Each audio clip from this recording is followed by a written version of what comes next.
5 তারিখে আমরা তখন একসাথে সবাই হচ্ছে কাটাবনের প্রথমে সকালবেলা আমাদের শহীদ মিনারে দিকে যাওয়ার জন্য চেষ্টা করেছি, কিন্তু যাইতে পারি নাই। পরবর্তীতে আমরা সবাই কাটাবনের দিকে অবস্থান করি। তো যখন খুনি হাসিনা যখন পালাইছে, এটা শোনার পরে সাথে সাথে আমরা ওখানে 2 রাকাত নামাজ পড়ছি। 2 রাকাত নামাজ পড়ে আল্লাহর শুকরিয়া আদায় করছি। এরপর আমরা সবাই গণভবন অভিমুখে হচ্ছে রওনা দিছি। এবং এরপর আপনারা দেখতে পাইছেন, এর আগ পর্যন্ত আমি সবসময় পেছনে ছিলাম, কখনো সামনে আসি না। 5 তারিখ প্রথম যে প্রেস কনফারেন্স হয়, ওই প্রেস কনফারেন্সে আমি সামনে ছিলাম, একসাথে আমরা সবাই একসাথে ছিলাম, একসাথে চ্যানেল 24 অফিসে একসাথে ছিলাম। তখন থেকে মূলত আমি হচ্ছে একসাথে সামনে আসি। এর আগ পর্যন্ত সবসময় আমরা কোঅপারেশন করছি সব জায়গা থেকে এবং একসাথে আমরা কাজ করেছি। ছাত্র জনতার অভ্যুত্থানের এখানে অন্যতম একটা সফলতা হলো আমাদের এই জেনারেশনে একটা রাজনৈতিক সচেতন জেনারেশন তৈরি হয়েছে। তারা দেশকে ভালোবাসে, দেশের ভবিষ্যৎ নিয়ে তারা ভাবে। এবং এই 24-এর ছাত্র জনতার অভ্যুত্থান পরবর্তী এখানে 2টা প্রিন্সিপাল ছিল। একটা হলো ফেসিবাদী ব্যবস্থা বিলোপ করা এবং নতুন রাজনৈতিক বন্দোবস্ত। এই 2টা টার্মের মধ্যে কিন্তু সবকিছু চলে আসে। আমরা গত 16 বছরে ফেসিবাদী শাসন এবং শোষণের মধ্যে দিয়ে যাওয়ার কারণে এখানকার যতগুলো প্রতিষ্ঠান আছে সেগুলো ভেঙে চুরমার হয়ে গেছে, প্রত্যেকটা অর্গানগুলো ডিসফাংশন হয়ে গেছে। তো এই প্রতিষ্ঠানগুলোকে আবার রিফর্ম করা এবং একই সাথে এখানে হলো যে নতুন রাজনৈতিক বন্দোবস্ত বলতে সবকিছুকে নতুনভাবে রিফর্ম করা, সেটা ছিল আমাদের সবচেয়ে গুরুত্বপূর্ণ কাজ। তো এই কাজের জন্য সবাই আমরা একমত ছিলাম। আমরা তরুণরা সব সময় আমরা যাদেরকে ক্ষমতায় বসিয়েছিলাম, এটা একটা স্বতঃস্ফূর্ত একটা কি বলে সাপোর্টের মাধ্যমে তারা এখানে ক্ষমতায় বসেছে, কারো করুণা নিয়ে না। এটা যদি এমন হইতো যে হচ্ছে কোনো একক দলের কন্ট্রিবিউশনের মাধ্যমে, স্যাক্রিফাইসের মাধ্যমে তারা ক্ষমতা যেত, তখন তাদের প্রতি তাদের দায়বদ্ধতা থাকতে পারতো। অথবা কোনো যদি ফরেন ফোর্সের সহায়তা নিয়ে তারা যদি হচ্ছে তারা যদি ক্ষমতা যেত, তখন তাদের প্রতি দায়বদ্ধ থাকতো। কিন্তু ছাত্র জনতা জীবন দিয়ে তাদেরকে ক্ষমতায় বসিয়েছে। তো ছাত্র জনতার আকাঙ্ক্ষা ছিল মূলত এই 2টা।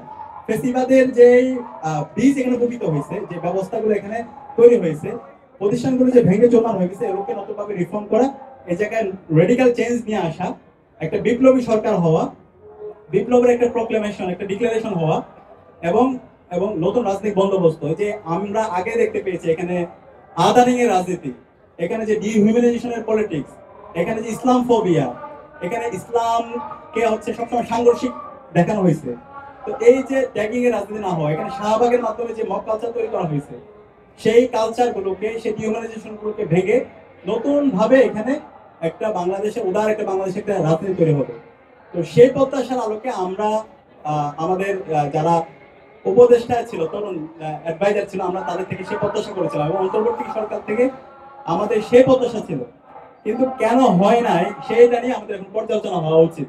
আমরা শুরু থেকে আমার জায়গা থেকে আমি বারবার বলেছি, বারবার রিকোয়েস্ট করেছি, সেই 10 তারিখের দিকে আমরা বলেছি একটা ডিক্লারেশন দেন, ফেসিবাদের দূষণ যারা জুডিশিয়ারিতে আছে তাদেরকে হটান, যারা অ্যাডমিনিস্ট্রেশনে আছে তাদেরকে হটান, বিশ্ববিদ্যালয়ে যারা ফেসিবাদের দোষর আছে, যারা বহিরাগত নিয়ে এসে আমাদের ভাই বোনদেরকে নির্মম নির্যাতন করেছে, তাদেরকে হটান এবং এখানে এমন একটা সিস্টেম ডেভেলপ করেন যার মাধ্যমে অনেস্ট, কম্পিটেন্ট এবং ইন্টিগ্রিটি সম্পন্ন মানুষরা এখানে তারা হলো স্পেস পাবে।